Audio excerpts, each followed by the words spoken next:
దేవునికి స్తోత్రం. హల్లెలూయా. దేవునికి మహిమ కలుగును గాక. ఒకానొక రోజున హవ్వ చేసిన పనిని బట్టి ప్రపంచమంతటికి లేక సర్వ మానవాళికి, సర్వ మానవ జాతికి, సమాజానికి గొప్ప శాపం వచ్చింది. హవ్వమ్మ చేసినటువంటి ఆ పొరపాటు వలన, హవ్వ చేసినటువంటి ఆ తప్పిదం వలన, దేవుడు ఏదైతే చెయ్యొద్దన్నాడో అది చెయ్యడం వలన హవ్వ మానవ జాతి అంతటి మీదకి కూడా శాపాన్ని తీసుకొచ్చింది, పాపాన్ని తీసుకొచ్చింది. దేవునికి స్తోత్రం. హల్లెలూయా. హవ్వ జీవితం ప్రారంభంలో ఎలా ఉందంటే, ఆహా హవ్వ భలే అద్భుతం అన్నట్టుగా ఉంది. ప్రారంభంలో మొట్టమొదటి స్త్రీ కదా, మొట్టమొదటి భార్య కదా, ఆ సృష్టిలో మొట్టమొదటి స్త్రీ కదా. ఆమెని చూస్తే ఆహా హవ్వ నీ భాగ్యం ఎంత గొప్పది అన్నట్టుగా ఉంది. కానీ చివరికి ఆమె జీవితంలోనికి వచ్చేసరికి ఆమె జీవితం ఎలా అయిందంటే, అయ్యో హవ్వమ్మా అన్నట్టు అయిపోయింది. దేవునికి మహిమ కలుగును గాక. ఆమేన్. హవ్వ చేసిన కొన్ని పనుల ద్వారా సర్వ మానవ జాతి మీదకి కూడా శాపాన్ని తీసుకొచ్చింది. ఇక్కడ మనం ఒక విషయాన్ని నేర్చుకోవాలి. కొంతమంది వారి జీవితాల్లో చేసేటువంటి కొన్ని పనులను బట్టి కొన్ని ఇబ్బందికరమైన పరిస్థితులను తమకు తామే కొని తెచ్చుకుంటారు. అందుకు ఈ హవ్వ ఒక ఉదాహరణ. ఈమె చేసిన పనిని బట్టి ఆమెకు, తన భర్తకు, అంత మాత్రమే కాదు కదా, తరతరములకు శాపాన్ని తీసుకొచ్చింది. మన జీవితాల్లో కూడా కొన్నిసార్లు మనం చేసే పనులను బట్టి, మనం ప్రవర్తించే విధానాన్ని బట్టి మన కుటుంబాల మీదకి, మన జీవితాల్లోనికి కొన్ని ఇబ్బందికరమైన పరిస్థితులను మనము తెచ్చుకునే వారంగా ఉంటున్నాం. హల్లెలూయా. హల్లెలూయా. దేవునికి మహిమ కలుగును గాక. దేవుడు నిన్ను నీ కుటుంబంలో ఒక చక్కని స్థానములో ఉంచాడు. భార్య స్థానములో ఉంచాడు, తల్లి స్థానములో ఉంచాడు, సోదరి స్థానములో ఉంచాడు, కోడలి స్థానంలో ఉంచాడు, అత్త స్థానంలో నిన్ను ఉంచాడు. నువ్వు ఏ స్థానంలో ఉన్నా సరే కుటుంబంలో నీవు పోషించవలసినటువంటి పాత్ర సరైన విధంగా పోషించకపోతే, నువ్వు ఏ పాత్రలో ఉన్నా సరే, తల్లి పాత్రలో ఉన్నావా, అత్తగారు పాత్రలో ఉన్నావా, కోడలి పాత్రలో ఉన్నావా, కూతురు పాత్రలో ఉన్నావా, లేక భార్య స్థానంలో నువ్వు ఉన్నావు, ఏ పాత్రలో నువ్వు ఉన్నా సరే ఆ పాత్రను సరిగ్గా పోషించకపోతే నీ కుటుంబం మీదకి ఇబ్బందికరమైన పరిస్థితులను తీసుకొచ్చే దానివిగా నీవు ఉంటావు. హవ్వను చూడండి, ఒక ప్రత్యేకమైన ఉద్దేశముతో, ఒక ప్రత్యేకమైన ప్రణాళికతో, ఒక ప్రత్యేకమైన స్థానములో హవ్వను దేవుడు నిలబెట్టాడు. కానీ ఆమె ప్రవర్తించిన విధానము తన కుటుంబానికే శాపాన్ని తీసుకొచ్చింది. హల్లెలూయా. హల్లెలూయా. దేవునికి మహిమ కలుగును గాక. తనకి పుట్టినటువంటి మొట్టమొదటి కుమారుడు ఎవరు? కయీను. కయీను మొదటి నరహంతకుడిగా మారిపోయాడు. తనకు పుట్టినటువంటి కుమారుడు, మొట్టమొదటి కుమారుడు, తన జీవితాన్ని బట్టి ఆ శాపం ఎలా వచ్చిందో చూడండి. తన కుమారుడు నరహంతకుడిగా మారాడు. మన జీవిత విధానం, మన ప్రభావం మన బిడ్డల మీద, మన కుటుంబాల మీద ఉంటుంది అనే విషయాన్ని ఈరోజు మొట్టమొదటిగా మనము జ్ఞాపకం చేసుకోవలసిన విషయం. హల్లెలూయా. ఇంటికి దీపం ఇల్లాలు అంటారు కదా. ఒక కుటుంబం బాగుపడాలన్నా, ఒక కుటుంబం చెడిపోవాలన్నా, ఒక కుటుంబము అన్ని విషయాల్లో ఒక ఆశీర్వాదకరమైన స్థితిలో ఉండాలన్నా, లేక ఒక కుటుంబము అన్ని విషయాల్లో శాపకరమైన స్థితిలో ఉండాలన్నా, ఇది ఎవరి మీద ఆధారపడి ఉన్నదంటే స్త్రీ మీదే ఆధారపడి ఉంది. నేను చాలాసార్లు చెప్తా ఉన్నాను, కుటుంబములో స్త్రీ పాత్ర చాలా చాలా ప్రత్యేకమైనది. స్త్రీ పాత్ర చాలా ప్రత్యేకమైనది. నీ కుటుంబాన్ని చక్కపరుచుకునే విధానం, నీ కుటుంబాన్ని కట్టుకునేటువంటి ఆ జ్ఞానం, దేవుని అందలి భయభక్తుల ద్వారా నువ్వు పొందుకుని నీ కుటుంబాన్ని ఒక చక్కని క్రమంలో నువ్వు నడిపించుకోగలిగితే నీ కుటుంబము ఆశీర్వాదకరమైన స్థితిలో ఉంటుంది. హల్లెలూయా, హల్లెలూయా, దేవునికి మహిమ కలుగునుగాక. హవ్వ తాను చేసిన పొరపాటును బట్టి తను శాపాన్ని పొందుకుంది, తన భర్తకి శాపాన్ని తీసుకొచ్చింది, తన బిడ్డల యొక్క జీవితాలను కూడా సరైన విధానంలో లేకుండా శాపకరమైన జీవితాలను కొని తెచ్చింది. ఇంకా మనం చూస్తే తను చేసిన ఆ పనిని బట్టి సర్వ మానవ జాతి మీదకి కూడా ఆ పాపాన్ని, ఆ శాపాన్ని తీసుకుని వచ్చింది. దేవునికి స్తోత్రం, హల్లెలూయా. హవ్వ గురించి మనం ఇంకొంచెం ముందుకు వెళ్ళి నేర్చుకునే ముందుగా హవ్వ ఈరోజు మనకి తెలియచేస్తూ ఉంది, ఓ స్త్రీలారా, మీరు నావలే ఉండవద్దు, నావలే మీరు ప్రవర్తించి మీ కుటుంబానికి మీరు శాపాన్ని కొని తెచ్చే వారంగా ఉండొద్దు అని ఈరోజు హవ్వ మొట్టమొదటిగా మనకి జ్ఞాపకం చేస్తుంది. దేవునికి స్తోత్రం, హల్లెలూయా. హవ్వ ఎందుకు అలా శాపకరంగా మారిపోయింది? తన భర్త మీదకి, తన కుటుంబం మీదకి, సర్వ మానవ జాతి మీదకి శాపాన్ని తీసుకొచ్చే విధంగా ఎందుకు ఆమె అంత శాపకరంగా మారిపోయింది? ఏం చేసింది అసలు ఆమె? ఎందుకు అంత శాపాన్ని తీసుకుని వచ్చిందో ఆమె జీవితంలో నుంచి కొన్ని విషయాలు ఈరోజు మనం నేర్చుకుందాం. దేవునికి స్తోత్రం.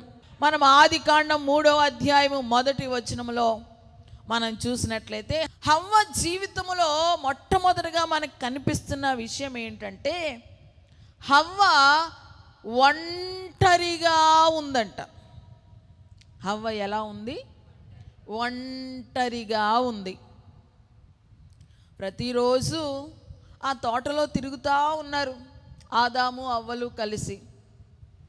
కానీ ఒక రోజున మరి ఆదాము గారు నిద్రపోతున్నారో లేక వేరే చోట ఉన్నారో తెలియదు, కానీ ఈ స్త్రీ, ఈ హవ్వ ఒంటరిగా ఆ తోటలో సంచరిస్తూ ఉంది.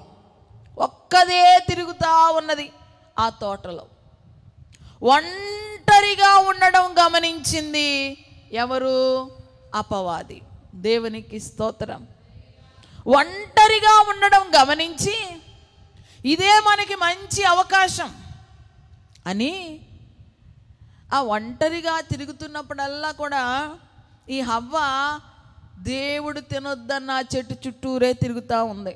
రోజు రోజుకి ఆ పండు చాలా చక్కగా తయారవ్వడం, కన్నులకు రమ్యంగా, చూడడానికి చాలా అందంగా, మరి చాలా ఆకర్షణీయంగా రోజు రోజుకి అది కనిపిస్తూ ఉంది.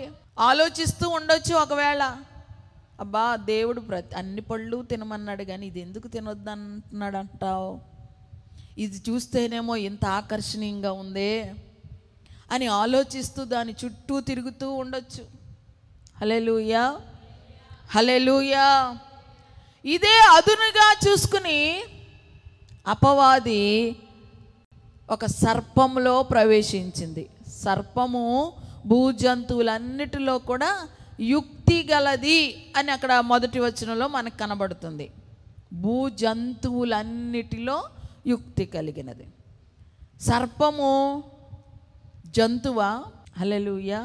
కానీ ఇది భూజంతువులన్నిటిలో యుక్తి గలది అని ఇక్కడ రాశారు కదా. మరి అంటే ప్రారంభంలో సర్పము జంతువులాగానే ఉండేది, దానికి కాళ్ళు ఉండేవి. హల్లెలూయా. అది ఎగిరేది కూడానంట, రెక్కలు ఉండేవి కూడానంట. హల్లెలూయా. కానీ అప్పటికి అలా ఉండేది. ఈ అధ్యాయం చివరిలోనికి వచ్చేసరికి దేవుడు సర్పాన్ని శపించాడు కదా. ఏమని? నువ్వు బ్రతుకు దినములన్నీ నేల మీద ప్రాకుతావు, నువ్వు మట్టే తింటావు అనే శాపం దాని మీదకి వచ్చింది కదా.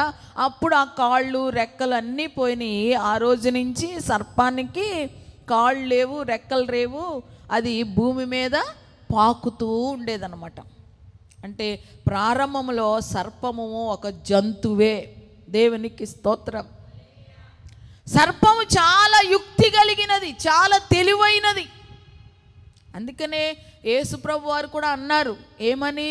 మీరు పావురము వలె నిష్కపటులై ఉండండి, పాము వలె వివేకము కలిగి ఉండండి. పాము చాలా వివేకము కలిగినది. వివేకము కలిగినదని చెప్పి అపవాది పాముని ఎంచుకుని ఆ పాములో ప్రవేశించి ఆ యొక్క చెట్టు మీదకు వచ్చింది. దేవునికి స్తోత్రం. హవ్వ ఒంటరిగా ఉండడం చూసి హవ్వతో సంభాషణ మొదలెట్టింది, లేక హవ్వను శోధించడం మొదలుపెట్టింది. దేవునికి స్తోత్రం. హవ్వ భర్తకు దూరంగా ఉంది, హవ్వ ఒంటరిగా ఉంది.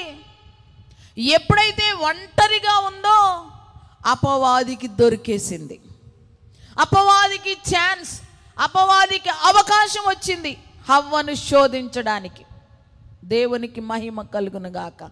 అపవాది ఎప్పుడూ కూడా ఒంటరిగా ఉన్న వారి కోసం వెతుకుతూ ఉంటుంది. ఒంటరిగా ఉన్న వారిని వెతికి వాళ్ళని శోధించడం మొదలు పెడుతుంది. దేవునికి మహిమ కలుగును గాక. ఆమేన్. ఒంటరిగా ఉన్న వారిని వెతికి ఈ అపవాది శోధిస్తుంది. ఒంటరిగా ఉండడం అంటే దీని యొక్క అర్థం ఏంటి అని అంటే, ఒక్కొక్కసారి ఇంట్లో ఎవరు ఉండరు, ఒంటరిగా ఉన్నారనుకోండి, సెల్ ఫోన్ చూస్తూ ఉన్నారు. హల్లెలూయా, హల్లెలూయా.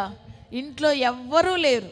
ఇప్పుడు మీరు సెల్ ఫోన్ చూస్తూ ఉన్నప్పుడు అందులో ఏదో అసభ్యకరమైనదో లేక మనం చూడకూడనిది ఏదో సడన్గా మన ముందు ప్రత్యక్షమవుతుంది. మామూలుగానే చూస్తున్నారు సెల్, కానీ ఇప్పుడు సాతాను మీరు ఒంటరిగా ఉండడం గమనించి ఏం చేస్తాడు? మీరు ఆ సెల్ ఫోన్ పట్టుకుని ఉన్నారు కదా, ఇప్పుడు ఈ సెల్ ఫోన్లో అసభ్యకరమైనది ఏదో చూపించడమో, లేక ఏ సినిమాకు సంబంధించిందో, ఏ సీరియల్కి సంబంధించిందో అందులో రావడం. అప్పుడు అనిపిస్తుంది ఎవరు లేరులే, పర్వాలేదు, ఇప్పుడు మనం చూసినా ఎవరికి తెలియదు, ఇప్పుడు మనం ఇది విన్నా ఎవరికి తెలియదు అని చెప్పి ఏం చేస్తారు? ఇప్పుడు ఆ సెల్ ఫోన్లో ప్రత్యక్షమైనటువంటి ఆ చిన్న బిట్టే, కానీ ఇప్పుడు దాని ద్వారా మనల్ని ఆకర్షించి మరింత ఎక్కువగా ఆ సెల్ ఫోన్లో దేవునికి ఇష్టం లేని వాటన్నిటినీ చూచేటట్లుగా అపవాది మనల్ని లోపరిచేసుకుంటుంది. దేవునికి స్తోత్రం, హల్లెలూయా. దేవునికి మహిమ కలుగును గాక. ఒంటరిగా ఉన్నప్పుడు జరుగుతాయి ఇటువంటివి, నలుగురితో ఉన్నప్పుడు జరగవు. నలుగురితో ఉన్నప్పుడు బాగానే దేవుని వాక్యాలే వింటారు సెల్ ఫోన్లో, హల్లెలూయా. నలుగురిలో ఉన్నప్పుడు దేవుని పాటలే వింటారు సెల్ ఫోన్లో. కానీ ఒంటరిగా ఉన్నప్పుడు ఏం చూస్తున్నారు సెల్ ఫోన్లో? ఒంటరిగా ఉన్నప్పుడు ఏం వింటున్నారు సెల్ ఫోన్లో? హల్లెలూయా. ఒక ఆయన అన్నారు, అసలు నిజమైన నీ వ్యక్తిత్వం ఏంటంటే ఒంటరిగా ఉన్నప్పుడు నువ్వేం చేస్తున్నావో అదే నీ అసలైన వ్యక్తిత్వం. దేవునికి స్తోత్రం. అదే నీ అసలైన రూపం. హల్లెలూయా. దేవునికి మహిమ కలుగును గాక. మనుషులందరూ ఉన్నప్పుడు, అందరి ఎదుట ఉన్నప్పుడు బాగానే ఉంటాం, కానీ ఒంటరిగా ఉన్నప్పుడు ఎలా ఉంటున్నాము అనేదే ప్రశ్న. ఒంటరిగా ఉన్నప్పుడు శోధిస్తాడు సైతానుడు. ఒంటరిగా ఉన్నప్పుడు దేవునికి మహిమ కలుగును గాక. ఆమేన్. ఈ హవ్వ భర్తకు దూరంగా ఉంది, భర్తను వదిలేసి స్వతంత్రంగా స్వేచ్ఛగా తిరుగుతుంది ఆ తోటలో. కొంతమంది స్త్రీలు స్వేచ్ఛగా ఉండడానికి ఇష్టపడతారు, ఒంటరిగా ఉండడానికి ఇష్టపడతారు. భర్తదే ఓ దారి, వీళ్ళదొక దారి అన్నట్టుగా ఉంటారు. భర్తతో కలవరు ఏ విషయంలో, వాళ్ళదొక దారి వీళ్ళదొక దారి అన్నట్టుగా వేరువేరుగా ఉంటారు. భర్తతో సంభాషించరు, భర్తకి చెప్పరు ఏ విషయం, భర్తకి తెలియచేరు ఈ విషయం. అన్నీ కూడా సొంత నిర్ణయాలు తీసుకుని స్వతహాగా స్వతంత్రంగా ఉండాలని కొంతమంది స్త్రీలు ఆశపడతా ఉంటారు. జాగ్రత్త, ఒంటరిగా స్వతంత్రంగా స్వేచ్ఛగా ఉండాలి అనుకోవడం చాలా ప్రమాదకరమైనది. దేవునికి మహిమ కలుగును గాక. ఆమేన్. భర్తతో కలిసి ఉండాలి, ప్రతి విషయంలో భర్తతో మాట్లాడాలి, భర్తతో చర్చించుకోవాలి, భర్తతో కలిసి చేయాలి. ఏదైనా సరే భర్తకు తెలియకుండా నువ్వు ఏదైనా చెయ్యాలని ప్రయత్నం చేసావా, ప్రమాదంలో పడతావు. జాగ్రత్త. హల్లెలూయా. భర్తతో సహకారిగా ఉండాలి, భర్తతో సహవాసం కలిగి ఉండాలి, భర్తతో కలిసి ఉండాలి. నీ ఆలోచనలు ఏంటి, నీ తలంపులు ఏంటి, నువ్వు చేసే పనులేంటి, అన్ని భర్తతో ఉండాలి. దేవునికి మహిమ కలుగును గాక. ఆమేన్. హవ్వ ఒంటరిగా ఉండడం గమనించి అపవాది అక్కడికి ప్రవేశించాడు. దీని ఆత్మీయ కోణంలోనికి మనం వెళితే, మన ఆత్మీయ జీవితంలో మనము ఒంటరిగా ఉండడానికి ఇష్టపడకూడదు. ఇది భర్త ఉన్నవారైనా సరే, భర్త లేని వారైనా సరే. హల్లెలూయా. ఒంటరిగా ఉండడానికి ఇష్టపడకూడదు. మనము ఎవరితో సహవాసము కలిగి ఉండాలి అనంటే దేవునితో మనము సహవాసం కలిగి ఉండాలి. ఆమేన్. హల్లెలూయా. దేవునితో మనం సహవాసం కలిగి ఉండాలి. ఒంటరిగా ఉన్నావా, ప్రార్థన ద్వారా దేవునితో మాట్లాడు. ఒంటరిగా ఉన్నావా, వాక్యం చదువు.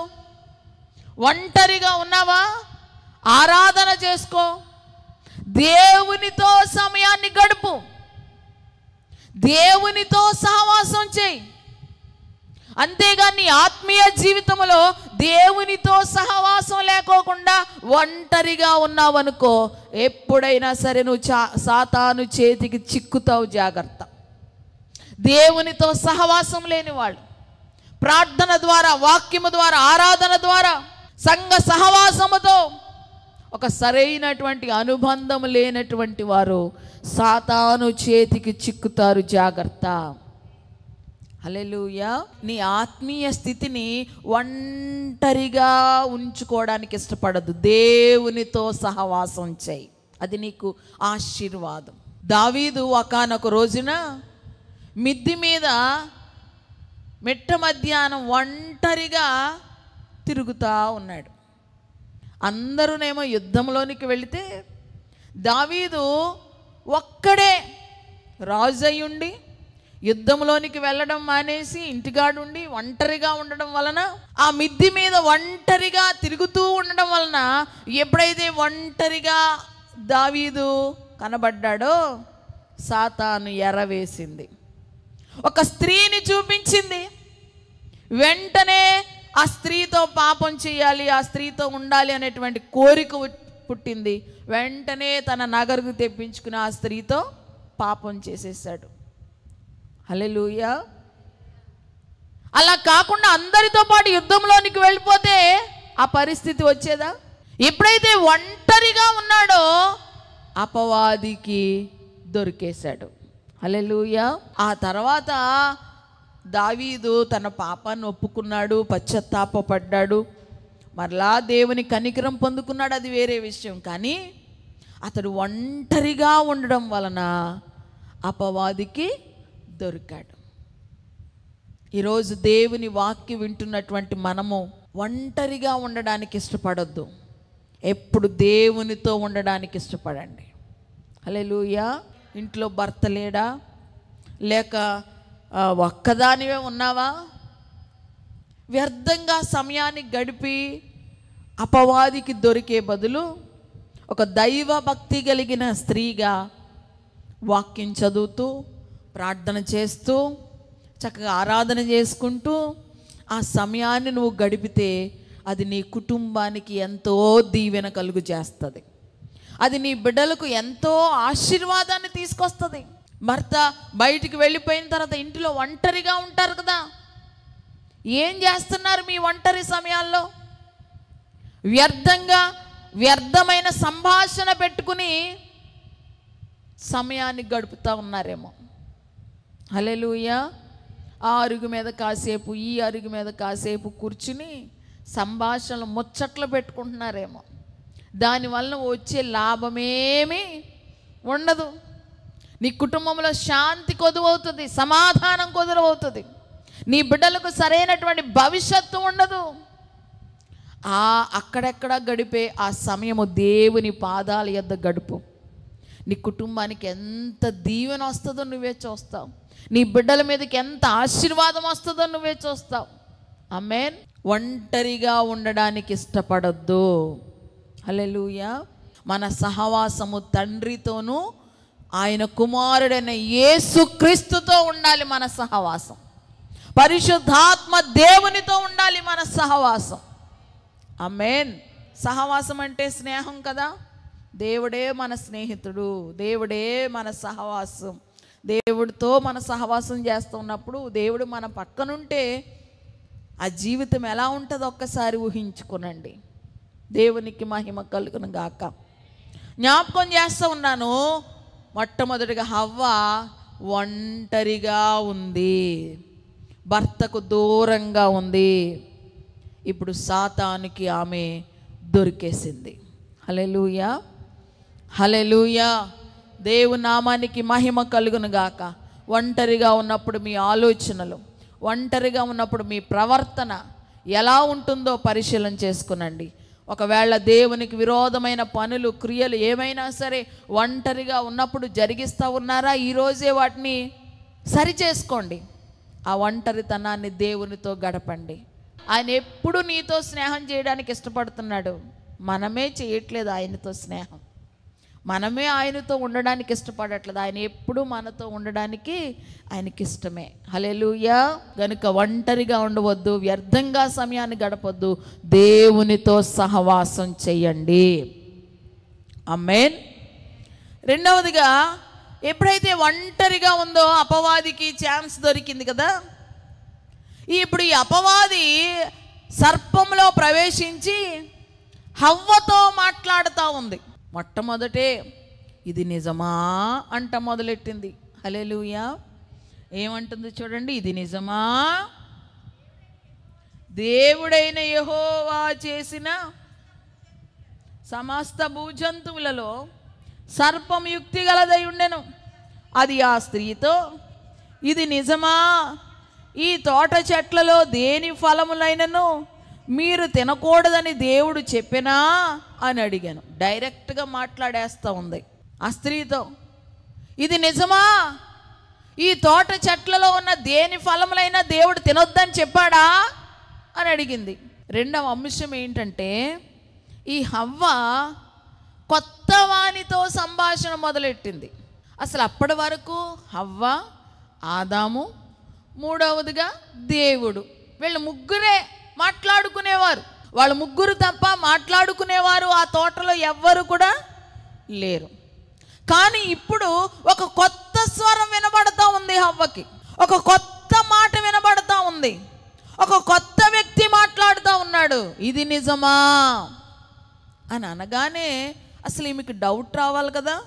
ఇదేంటి, ఈ స్వరం నేను ఎప్పుడు వినలేదే తోటలో, నా భర్త, నేను, దేవుడు తప్ప ఇంకెవరు ఇన్ని సంవత్సరాల్లో ఎవరు స్వరం నేను వినలేదే, ఎవరు మాట్లాడలేదే, ఇదేంటి కొత్త స్వరం అని అనుమానం రాకపోగా ఇప్పుడు వెంటనే ఆ కొత్త వ్యక్తి అడిగినటువంటి ప్రశ్నకు వెంటనే సమాధానం ఇచ్చేస్తూ ఉంది.